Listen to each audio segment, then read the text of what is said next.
నంద్యాల జిల్లాలోని అష్టదశ శక్తిపీఠం ద్వాదశ జ్యోతిర్లింగ క్షేత్రమైన శ్రీశైలంకి భక్తులు పోటెత్తారు. క్యూ లైన్లన్నీ భక్తులతో నిండిపోయాయి.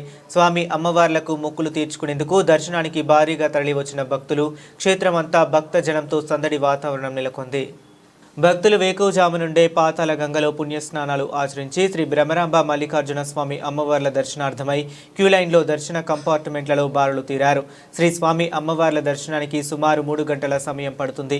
మరోపక్క భక్తుల రద్దీ దృష్ట్యా శని, ఆది, సోమవారాలలో ఆర్జిత అభిషేకాలు, కుంకుమార్చన నిలుపుదల చేసిన అధికారులు సామాన్య భక్తులకు ఉచిత, శీఘ్ర, అతి శీఘ్ర దర్శనానికి క్యూ లైన్లు ద్వారా భక్తులు భారీగా స్వామి అమ్మవార్లను దర్శించుకుంటున్నారు.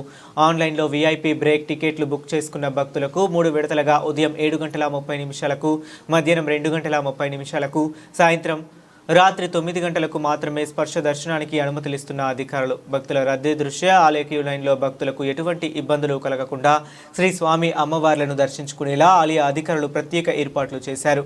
దర్శనార్థమై క్యూ లైన్లు కంపార్ట్మెంట్లలో ఉన్న భక్తులకు ఎప్పటికప్పుడు అల్పాహారం, బిస్కెట్స్, మంచినీరు అందిస్తున్నామని దేవస్థానం ఈవో శ్రీనివాసరావు తెలిపారు.